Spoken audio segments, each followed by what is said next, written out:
Mississippi State played yesterday at 3:15 was kickoff, and Northern Illinois came into town. MAC team that's had pretty good success against Power 4 teams recently. The spread was 21. Unfortunately, after a slow first half from Mississippi State, Northern Illinois, they can't get it done, so State wins 38-10, covers. Thoughts on the game, guys? I was nervous about the spread. I don't remember exactly how it played out. We ended up having to take a field goal. And JP, you might remember better than me. It was when you texted that Northern Illinois will not be covering the spread because the way it played out, we needed 2 more touchdowns after that for us to cover the spread. We ended up getting them both. We got the ball back with like a couple minutes left on our last drive. They made the announcement about thunder and lightning in the area. Turns out it was in 10 miles, and so we continued the play. We ended up scoring the touchdown that helped us cover, as opposed to delaying the game or just ending it short. So I was sitting there like fingers crossed. I was very worried about a weather delay being a wild backdoor cover for the Huskies. We ended up covering 28. The spread was 21.5. So that was huge for us. But I think it kind of played out some of the ways we talked about. Northern Illinois, very physical. But it was, I think, a great test for us. That was kind of the thing I was watching for, was to see how we handled a team that was going to be a lot more physical than Alcorn State, especially a team that has some experience competing, like you said, with P4 opponents, beating Notre Dame last year. But they averaged over 4 yards per carry, 4.6. But it's like seeing the way we were able to compete with that team and still out physical them, even as big as they were. Not as big as they were, but like they were very aggressive. So that was cool to see. Blake Shapen continues to take hits. I hate him taking. And now it turns out like his teammates agree. Did you see the Devon Booth post-game interview? No. He, at one point, they ask about I'm sure you know the play. It's in the south side of the field. He scrambles out, rolls to the right. He picks up the first down, looks to basically looks at the boundary, and then just like lowers his shoulder into the safety back in the field. They asked Devon Booth about that play. He goes, "Yeah, Blake's taking too many hits. Like I've told him like we need him, and he's taking too many hits." So it's not just us. It's not just State fans. Like everybody knows it. And me and JP talked about it after the game. I think this is kind of what you sign up for, having Blake Shapen. JP said it well. Like it's how he plays the game. I'm sure that if you asked him, he would say, "Yeah, I know I don't need to take hits. Like I know these." But things. I don't care. But like I don't think he is like, and maybe it is like a conscious like decision of like I'm going to go in games looking for contact and looking to lower my shoulder and pick up the extra half yard. I kind of doubt it. I imagine that's like conversations that are being had with like quarterback coaches and like taking care of yourself, and it's just kind of like his like instinct is just like fight, which we love him for, like, you know, being a fighter and like being able to lead the team. He's done a fantastic job. Blake Shapen continues to take hits. Isaac Smith picks up his first interception of the season. That was huge. Isaac Smith is a dog. We had a rebuild in College Football 25, Mississippi State. Isaac Smith got drafted, you know, played all 4 years for us, was an absolute legend. So seeing him get that interception first of the year was really cool. But we ran into some NIU fans. Very nice. But yeah, it was a huge win. It was, hold up, what was I had a tweet.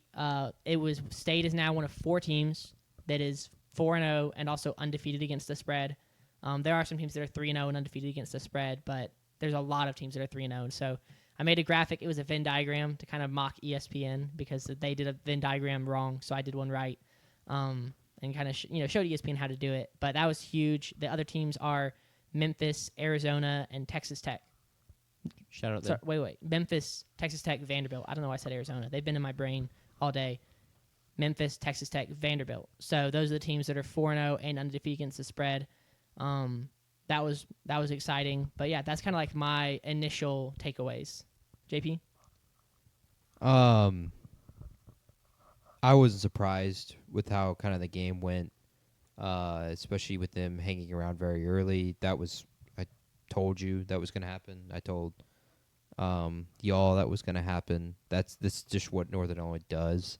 They hang around in games. They're up 10-7 in the second quarter of this game, so they're not unfamiliar to being in games with bigger teams, better teams. Holst was fine.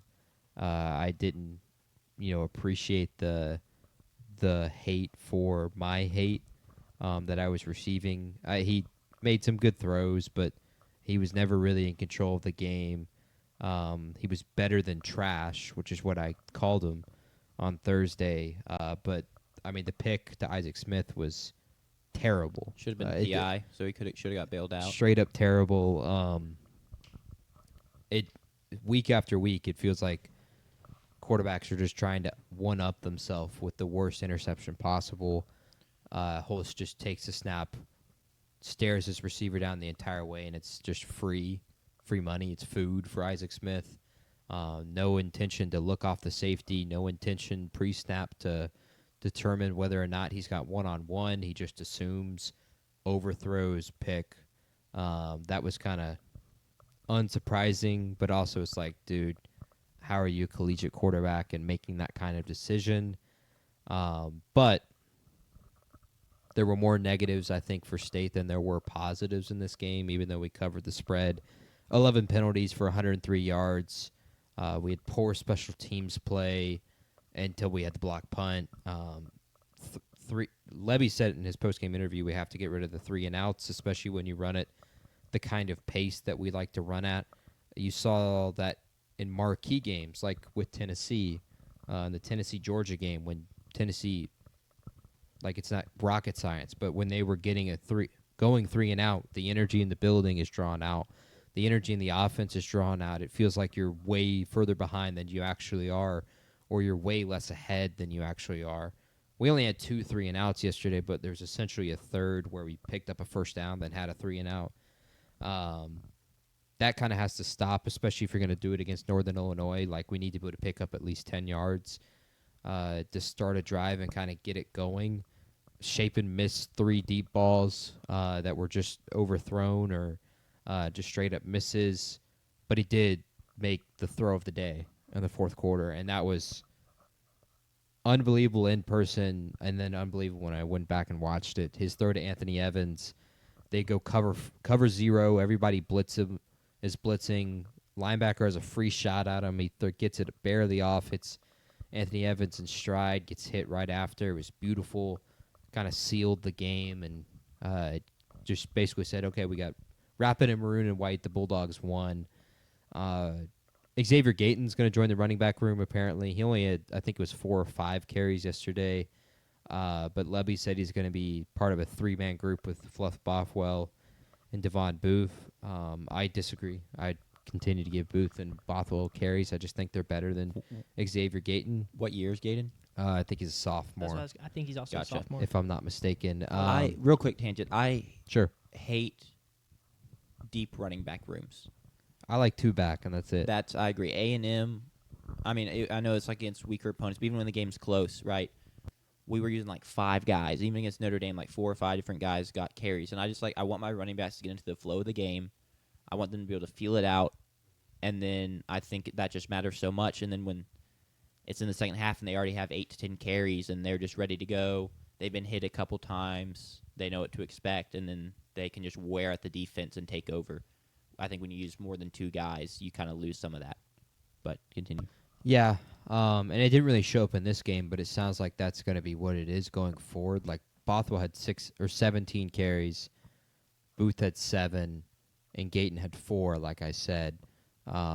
So it wasn't the case in this game, but it sounds like that's going to be the case going forward, is a way more split backfield. And like we are saying, I don't think that's the right move.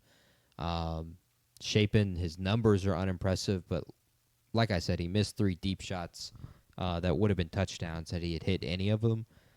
In stride, positives though, I mean, we shut down Northern Illinois' rushing attack. We got through some adversity early on. Like I said, rushing attack. Siobhan Wright and Telly Johnson had 47 yards and 46 yards. And Telly Johnson had the 32-yarder to start the game, and that was really all he had to produce.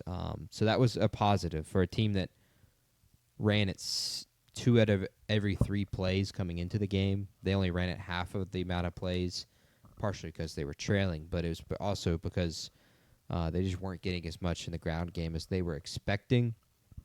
And I thought that was a positive going forward for the team. And then the biggest one for me is our rushing attack. We rushed for 292 yards. that is an extreme positive. That was something we talked about after the Arizona State game. Was we were curious if we were going to have some kind of rushing attack. We're going to need some kind of rushing attack this coming weekend and weeks coming forward to be in games, for the defense to respect that, for the safeties to creep down, for the over-the-top shots to be there. And we run for 292 yards across the entire game, and I thought that was very impressive. I thought that was the most impressive thing of the weekend. There were kind of cries about the lack of fans showing up in the student section as well. It was hot. It was very hot. I did not really sit down. Anytime we went to commercial, I walked under to get in the shade. It was really, really hot. I'm surprised I'm not as sunburned as I thought I would be.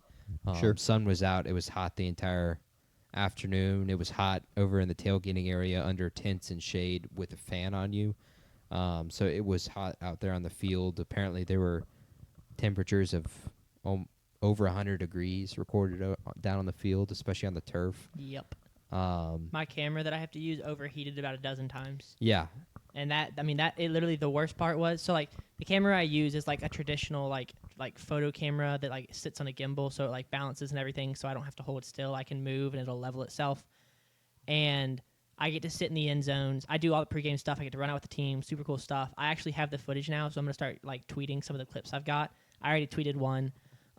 Very cool. It's literally the Brennan Thompson walk-off touchdown from Arizona State. I shared that. But I sit in the end zones and wait for touchdowns. And I think it was like it was an Anthony Evans touchdown, I believe, in the south end zone.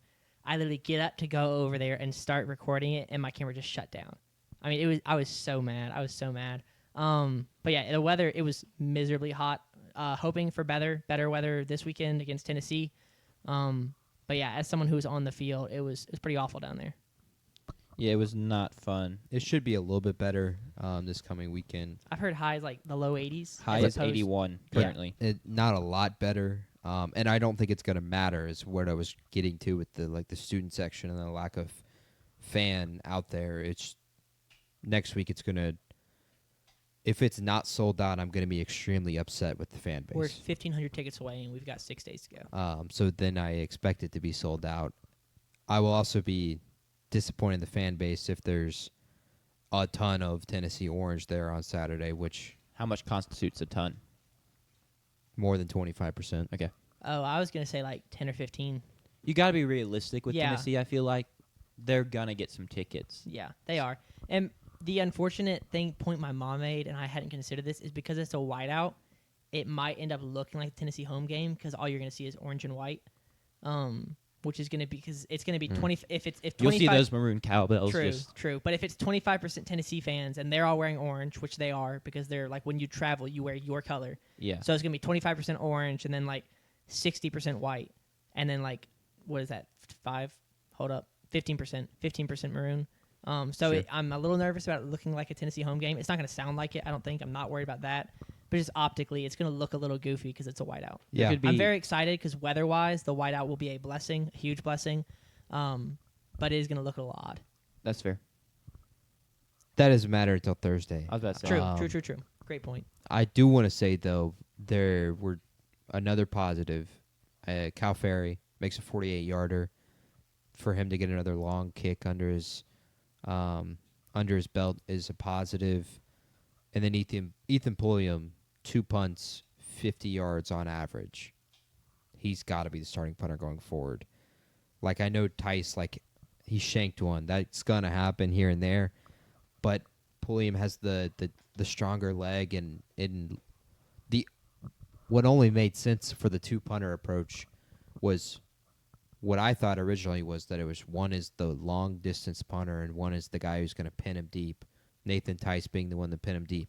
But that's clearly not the case, and Levy said it was not the case either, that they were still fighting for the job coming into this weekend. Gotcha. So I think Pulliam has won the job, and it sounded like that, at least in the postgame interview, that Pulliam has won the job, and he should win the job. He had 2 punts, both 50 yards, both pinning Northern Illinois inside the 20.